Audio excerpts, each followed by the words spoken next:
तो थर्मोडायनेमिक्स देख लेते हैं। एक तो इसमें फर्स्ट फॉर्मूला है कि delta U is equal to N C V delta T, ठीक है। Delta U is equal to N C V delta T, ठीक है। ये फॉर्मूला जो है ये U is equal to N C V T V इसके द्वारा भी यूज़ कर सकता है। पहले क्या है, इसको इसके डेल्टा फॉर्म में भी यूज़ कर सकते हैं, नॉर्मल फॉर्म में यूज़ कर सकते हैं। ऐसा क्या कहता है, ऐसा मुझे कहते हैं कि पोटेंशियल एनर्जी नहीं निकाली जा सकती, इस फॉर्म से एक्चुअल पोटेंशियल एनर्जी भी निकाली जा सकती है, ठीक है। फिर एक थर्मोडायनेमिक्स का फर्स्ट लॉ है कि Q is equal to delta U plus W, मतलब जितनी हीट डाली गई है सिस्टम में वो या तो क्या कहते हैं, वो या तो इंटरनल एनर्जी या फिर वर्क बन के वापस निकलेगी, ये होता है डेल्टा यू, ठीक है। अब क्या है, ये जो साइन कन्वेंशन है अभी हम आगे सीखेंगे, ठीक है। साइन कन्वेंशन अभी आगे सीख लेंगे, ठीक है। अब क्या work done in various forces देख लेते हैं। सबसे पहले आइसोकोरिक प्रोसेस, ठीक है। अब वर्क कब होता है, वर्क तब होता है, वर्क को हम कैसे डिफाइन करते हैं, पी डी वी, ठीक है। पी डॉट डी वी, ठीक है, कि प्रेशर जो है वॉल्यूम के साथ कैसे करें, पी डॉट डी वी का इंटीग्रेशन, ठीक है। तो क्या आइसोकोरिक प्रोसेस में तो वॉल्यूम ही चेंज नहीं होती, ठीक है, क्योंकि इसमें वॉल्यूम इक्वल टू कॉन्स्टेंट होता है, इसमें डब्ल्यू इक्वल हो जाता है, तो भाई चेंज नहीं होता, ठीक है। फिर आइसोबैरिक प्रोसेस, ठीक है। आइसोबैरिक प्रोसेस में क्या होता है, इसमें प्रेशर कॉन्स्टेंट होता है, ठीक है। तो इसमें क्या होता है, हम सीधा W equal to P dot D V का इंटीग्रेशन होता है ना, हम डी को सीधा इंटीग्रेट कर देते हैं, क्योंकि प्रेशर वही कर ही नहीं रहा, तो हम यहाँ पे सीधा W equal to P V two minus P one लिख देते हैं, या फिर डब्ल्यू को N R T two minus T one लिख देते हैं, क्योंकि कहते हैं P V equal to N R T, तो delta P V equal to delta N R T, इस तरह लिख सकते हैं, ठीक है। फिर अगर आइसोथर्मल में जाए तो आइसोथर्मल का फॉर्म आता है W equal to N R T L N V two by one, ठीक है। W equal to N R T L N V two by one, ठीक है। ये फॉर्मूला होता है। इसमें क्या होता है, इस पर टेम्परेचर कॉन्स्टेंट रहता है, ठीक है। टेम्परेचर कॉन्स्टेंट रहता है, तो इसलिए यहाँ पे क्या होता है, वैसे इस टेम्परेचर कॉन्स्टेंट आता है, तो यहाँ पे क्या होता है, P equal to N R T होती है, तो यहाँ से N V constant, R V constant, T V constant, यानी कि P V is equal to constant रहता है, ठीक है। P V is equal to constant, P V is equal to constant, ठीक है। वैसे एडियाबैटिक में क्या होता है, एडियाबैटिक में होता है जो हीट सप्लाइड होती है वो जीरो के इक्वल होती है, ठीक है। अब या भाई इतना आ ही रहा तो हम यहाँ पे ये दिख लेते, ये भी देख लेते हैं। आइसोथर्मल में क्या होता है, आइसोथर्मल में क्या होता है, आइसोथर्मल में डेल्टा यू जो है जीरो हो जाता है, क्योंकि डेल्टा टी जीरो होता है। डेल्टा यू को हम डिफाइन करते हैं as N C V delta, तो यहाँ पे कोई डेल्टा यू नहीं होता, इसलिए यहाँ पे क्या होता है, यहाँ पे हम सीधा ये कह सकते हैं कि जो क्यू है वो डब्ल्यू के इक्वल है। क्यू को डब्ल्यू के इक्वल क्यों कह सकते हैं, क्योंकि भाई क्या कहते हैं, ऑब्वियसली डेल्टा यू जीरो हो चुका है, इसलिए ये और आइसोकोरिक में डब्ल्यू को जीरो क्यों कहते हैं, आइसोकोरिक में डब्ल्यू को जीरो कहते हैं, तो हम डेल्टा यू को क्यू के इक्वल कह सकते हैं, क्योंकि भाई अब वर्क जीरो हो गया, हम बस फर्स्ट लॉ का ही यूज़ करें, ठीक है। अब फिर जैसे एडियाबैटिक में है, एडियाबैटिक में क्यू जीरो हो जाता है, यहाँ पे W equal to minus delta U हो जाता है, ठीक है। तो W equal to minus N C V delta T हो जाता है, ठीक है। अब जो सी वी होती है उसको हम डिफाइन करते हैं आर वन बाय गामा, ठीक है। सी वी जो होता है वो आर वन बाय, उसको हम उसका शॉर्टकट बनाते हैं आर बाई वन बाय से गामा, उसको हम इस तरह लिख लेते हैं कि W equal to N R delta T by one gamma, या फिर delta P V by one by gamma, ठीक है, क्योंकि एन आर डेल्टा को तो डेल्टा पी वी के फॉर्म में हम लिख ही सकते हैं, ठीक है। फिर कहते हैं इसको हम पिस्टन फॉर्म देखते हैं। पिस्टन फॉर्म क्या होता है, ठीक है, कि आइसोबारिक प्रोसेस में क्या होता है कि जो है फ्री टू मूव होता है, ठीक है। ये फ्री टू मूव होता है, तो अगर ये फ्री टू मूव है, ठीक है, इसको फ्री टू मूव होता है, यहाँ पे जो हीट है या फिर जो भी उसको स्लोली प्रोवाइड किया जाता है। तो स्लोली प्रोवाइड करने में क्या होता है, बहुत ही स्लोली प्रोवाइड करने में क्या होता है कि भाई हर पॉइंट पे इक्विलिब्रियम होता है, ठीक है। जैसे यहाँ पे अगर पी नोट, अगर कहते हैं बाई चांस, अगर जैसे बाहर से अगर पी नोट लग रहा है, तो यहाँ पे अंदर से पी नोट लगेगा, तो यानी कि हर पॉइंट पे, ठीक है। जैसे यहाँ पे बाई चांस मान लो स्प्रिंग लगा दी गई है, ठीक है, यहाँ पे स्प्रिंग लगा दी गई है, तो यहाँ पे क्या होगा, हर पॉइंट पे जैसे जैसे आगे आएगा हर जगह वहाँ पे इक्विलिब्रियम मेंटेन रहेगा, क्योंकि हीट जो स्लोली दी जाती है। तो यहाँ पे इसके लिए दो कंडीशन, एक तो फ्री टू मूव होना चाहिए, और दूसरी जो है वो दूसरा ये कि हीट जो है स्लोली दी जाए, ठीक है, समझ गया। आइसोकोरिक में प्रेशर क्या होना चाहिए कि जो यहाँ पे जो ये है ना पिस्टन, ये रिजिड होना चाहिए, ठीक है। रिजिड होएगा, इसका जो कहते हैं ढक्कन होगा रिजिड होएगा, तो वॉल्यूम तो आगे बढ़ ही नहीं पाएगा, तो रिजिड होना चाहिए, ठीक है। आइसोकोरिक में क्या होता है, रिजिड होना चाहिए, ठीक है। अब आइसोकोरिक में वी इज एक्चुअली यानी कि V by T is constant होता है, B is to N R T, तो वी बाई टी इसमें कॉन्स्टेंट होता है। आइसोकोरिक में क्या होता है, आइसोकोरिक में वी कॉन्स्टेंट होता है, तो यहाँ पे पी जो है डायरेक्टली पोर्शन होता है, ठीक है। फिर आइसोथर्मल में क्या होता है, आइसोथर्मल के लिए आइसोथर्मल होता है डायथर्मल मतलब क्या है, टेम्परेचर चेंज अलाउ नहीं करता, इसको होता है डायथर्मल, ठीक है। इसमें P V is to constant होता है, ठीक है, जैसे पी वी इज टू बीच बात हो रही है। और एडियाबैटिक में हम कहेंगे इसको इंसुलेटेड या फिर थर्मली नॉन कंडक्टिंग, ठीक है। थर्मली नॉन कंडक्टिंग मतलब कोई इसके अंदर हीट अंदर बढ़ जाती है, इसको हम कह देते हैं एडियाबैटिक। इसमें क्या होता है, P V gamma is equal to constant, P V की बार gamma is equal to constant, ठीक है। फिर है अब एडियाबैटिक कांस्टेंट गामा की बात करते हैं, ठीक है। गामा क्या होता है, गामा को हम डिफाइन करते हैं C P by C V, ठीक है। C P by C V, C V and C P क्या होता है वो हम के टी जी में देख चुके हैं, तो gamma is equal to C P by C V होता है, ठीक है। और गामा को इस अब 1+2/f भी लिख सकते हैं, क्योंकि ठीक है लिख सकते हैं, क्योंकि उसको हम कहते हैं सी पी को किस तरह लिखते हैं, वो देखो सी वी को तो हम लिख सकते हैं 1/2 और कहते हैं एफ को हम गोली मार, एफ को गोली मारो, सी पी को हम लिख सकते हैं R by gamma minus one, और सी पी को लिख सकते हैं gamma R by gamma minus one, ठीक है। ये फॉर्मूला थोड़ा सा मोड़ जाता है कि गामा की R by gamma minus one और gamma I by gamma minus one, क्योंकि थोड़ा सा शॉर्ट करते हैं इन सब चीज़ों को, ठीक है। जैसे अगर मोनोएटॉमिक गैस है तो उसका सी होता है सी आई बाई टू, ठीक है। C is equal to C by two क्या होता है, एक फटाफट रीजन मान लेते हैं क्योंकि इसमें से ट्रांसलेशन होती है, ठीक है। डायमंड क्या होता है 5/2 होता है क्योंकि एक एक्सिस के पास रोटेशन नहीं होती, ठीक है। और क्या और नॉन लीनियर पॉइंट में जाता है 3R, ठीक है। 3R तो उसका प्लस आर कर देंगे तो ये हमारा सी पी आ जाएगा। तो इस तरह हम गामा भी लिख सकते हैं, ठीक है। और कहता है इसमें वाइब्रेशनल मोड्स का भी कॉन्सेप्ट होता है कि कहता है हाई टेम्परेचर पे वाइब्रेशनल मोड्स एग्जिस्ट करती है किसी गैस के अंदर, लेकिन वो हमें कब लेनी है जब वो क्वेश्चन दिया होगा कितनी है, ठीक है, वो दिया हो तभी हम कंसिडर करें, ठीक है। जैसे किसी मिक्सचर के लिए करना है ना, तो किसी मिक्सचर के लिए क्या करेंगे, जैसे अगर सी वी मिक्सचर निकाला तो M1C1 + N2 C2 M1 हम C1 के जैसे करेंगे, ठीक है। ऐसे सी पी भी कर सकते हैं। और गामा हम सीधे लिख सकते हैं, गामा हमें C P mixture plus C V mixture की तरह हमें लिखना पड़ेगा, ठीक है।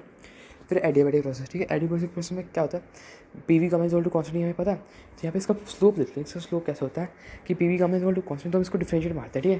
डिफरेंशिएट मारेंगे तो चेन रूल के हिसाब से मारेंगे, पहले हम वी को डिफरेंशिएट करेंगे, वी के रिस्पेक्ट में डिफरेंशिएट करेंगे, फिर टी के डिफरेंशिएट कर देंगे, तो उससे हमारे पास ये आ जाएगा, ठीक है। तो इससे मतलब कि D P by D V equal to minus gamma P by V, और D P by D V क्या है, यहाँ पर स्लोप है, D P by D V minus gamma P by we.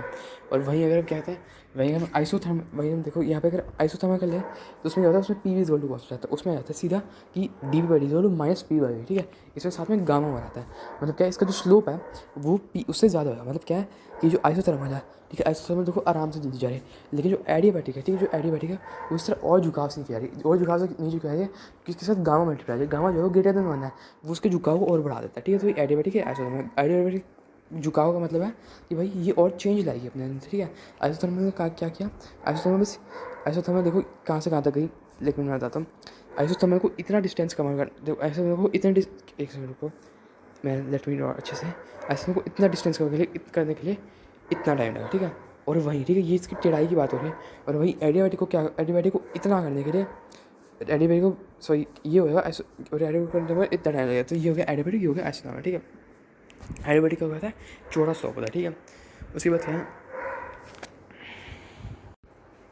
फिर आते हैं पॉलीट्रॉपिक प्रोसेस। पॉलीट्रॉपिक प्रोसेस में क्या होता है, पी की power X equal to constant होती है, पी की पावर एक्स जो है वो कॉन्स्टेंट हो जाता है, ठीक है।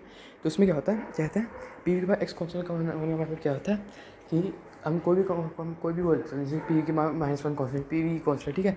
ऐसे बहुत कुछ ले सकते हैं, ठीक है। इसमें हम कहते हैं हम सी जो है, क्योंकि हम जैसे क्यू को हम एन सी डेल्टा टी से डिफाइन करते हैं, Q equal to N C delta T.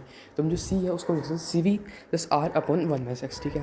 तो क्यू को इस तरह एन सी डेल्टा लिख सकते हैं। और डब्ल्यू कह सकते हैं, डब्ल्यू हो सकते हैं जैसे हम उसमें लिखते हैं ना कि डब्ल्यू, उसमें हम कहते हैं एडियाबैटिक में लिखते हैं, एडियाबैटिक में P gamma equal to constant हो जाता है, उसमें लिखते हैं N R delta T by gamma minus 1।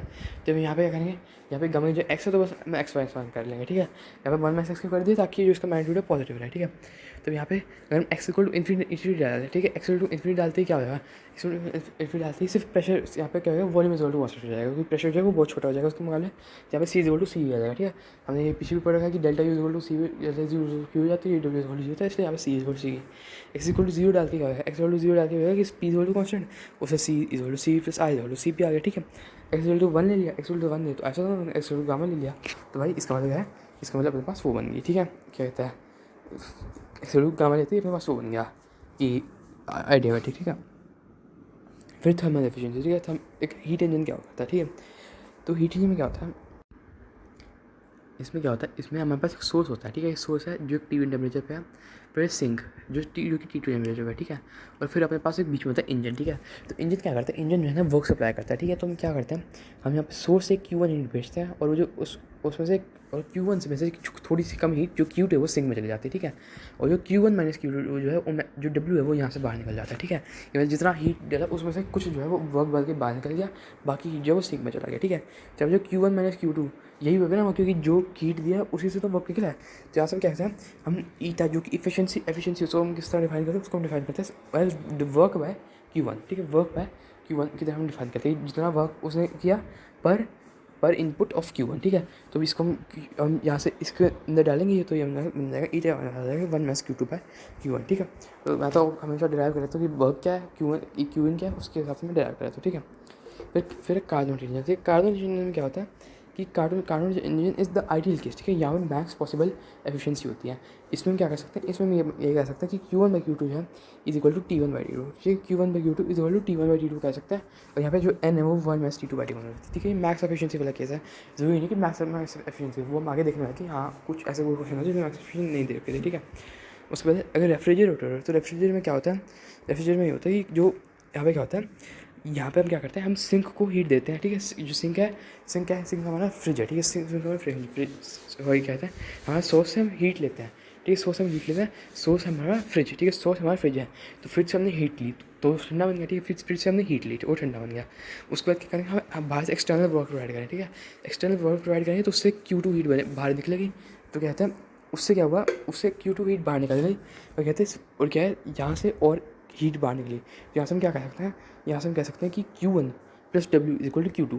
ऐसे भी कह सकते हैं कि Q1 हीट हमने फ्रिज से निकाली, ठीक है। W वर्क हमें इसके लिए करना पड़ेगा क्योंकि Q1 हीट निकाली उसको खींचने में थोड़ी एनर्जी लगी, तो उसके लिए हमें W लगाना पड़ेगा। और Q1 + W जो है Q2 बन के बाहर निकला, ठीक है। तो यहाँ पे हम इसको हम कैसे डिफाइन करें, इसको डिफाइन करेंगे एज Q1/W, ठीक है। कि कितनी हीट हमने ली पर यूनिट वर्क, ठीक है। कितनी हीट पर यूनिट वर्क, ठीक है। क्योंकि ऑब्वियसली हम अपने हिसाब से देखते हैं ना एफिशिएंसी की, हमने वर्क उसमें हमने हीट दी थी, यहाँ पे हमने वर्क किया, ठीक है।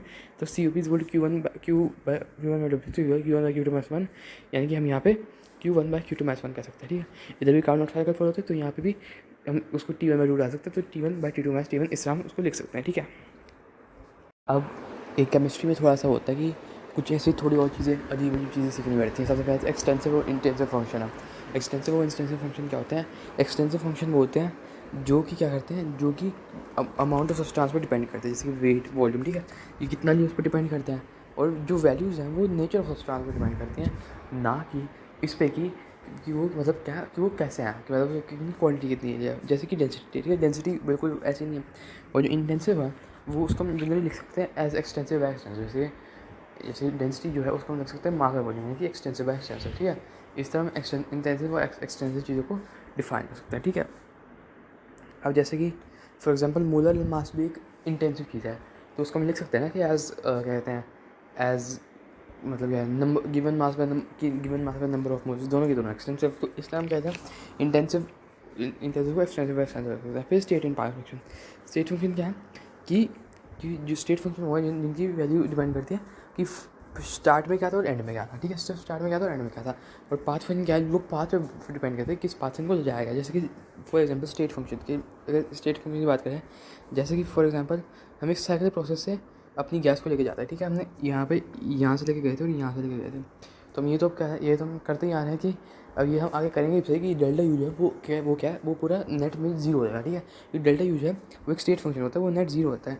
ऐसे ही और स्टेट फंक्शन जैसे एनर्जी, ठीक है, जैसे डेल्टा यू हो गया, फिर डेल्टा एच, ठीक है। डेल्टा एच को भी हम कैसे डिफाइन करते हैं, डेल्टा एच को हम ऐसे डिफाइन करते हैं कि delta H is equal to delta U into कहते हैं, डेल्टा एच को हम डिफाइन करते हैं डेल्टा यू प्लस एन बस डेल्टा एन आर टी।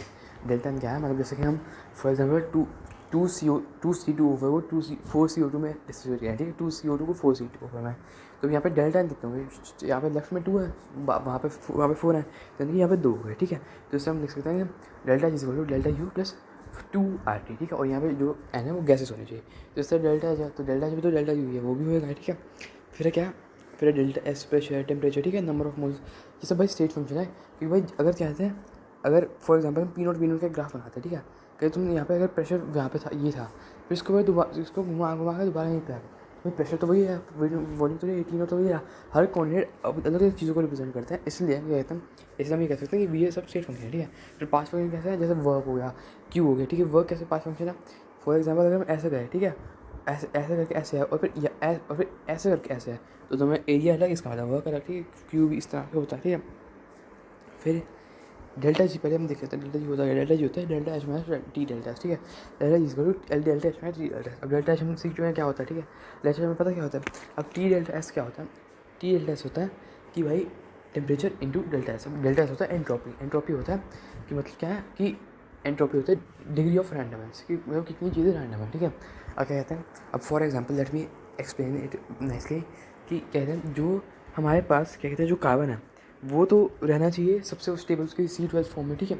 लेकिन फिर वो C14 C16 कहता है, C14 जैसी फॉर्म में क्यों पाया जाता है, जहाँ पे वो रेडियो एक्टिव इतना ज़्यादा अनस्टेबल, ऐसा क्यों पाया जाता है।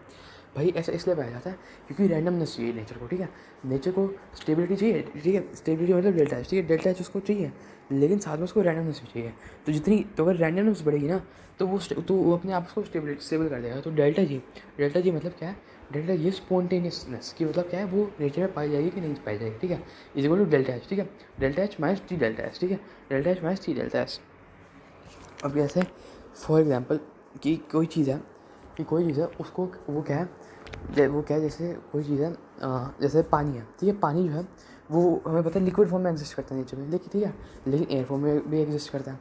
तो हम क्या कर सकते हैं कि हम जैसे उसको वो नेचर में तो कहते हैं लिक्विड फॉर्म में एग्जिस्ट करता है, लेकिन हम क्या कहते हैं अगर उसका टेम्परेचर बढ़ाते हैं तो क्या कहते हैं, हम उसके लिक्विड के पार्टिकल्स को एयर में ले जाते हैं, और एयर के मॉलिक्यूल जो है वो आपस में बहुत ज़्यादा टक्कर मारता है, ठीक है। हमें पता है वो 10⁻⁶ के आसपास के मीटर पर सेकंड होते हैं। तो टेम्परेचर बढ़ा के हम उसकी डेल्टा एस बढ़ा देते हैं।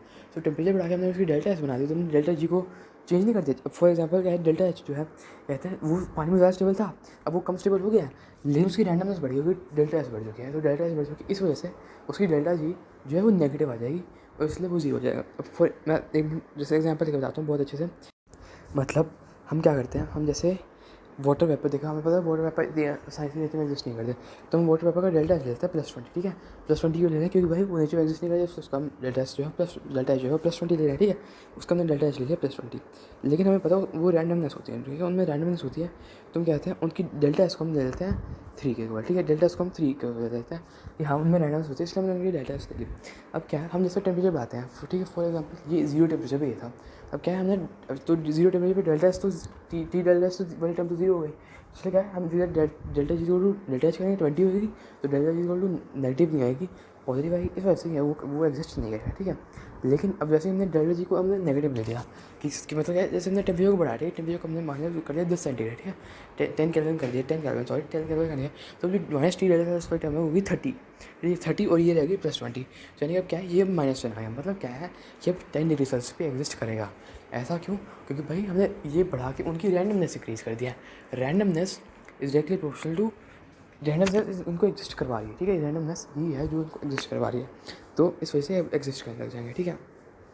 अब जो है डेल्टा एस है उसको हम कैसे निकालते हैं, उसको निकालते हैं क्यू रिवर्सिबल बाय टाइम, ठीक है। क्यू रिवर्सिबल बाय टाइम, ठीक है। ये सब रिवर्सिबल फंक्शन चीज़ों के लिए होती है कि हम डेल्टा एस को क्यू रिवर्सिबल बाय टाइम निकालते हैं। मतलब जैसे फॉर एग्जांपल कि हम पानी हमें पता है जैसे H2 की वेपर फेज में नहीं आता, हम उसके लिए क्यू निकालते हैं, क्यू रिवर्सिबल बाय टाइम, ठीक है। और ऑब्वियसली उसके लिए हम कहते हैं उसको, जैसे इसमें हम डेल्टा एस उसमें निकाल सकते हैं कि जैसे कोई हमने साइकिल बनाई, ठीक है, उसके ऊपर हम क्यू निकाल लेंगे रिवर्सिबल, उसको टेम्परेचर से डिवाइड करेंगे, डेल्टा एस आ जाएगा, ठीक है। उसके बाद क्या डेल्टा सिस्टम होता है NCV ln T2/T1 + NR ln V2/V1, ठीक है।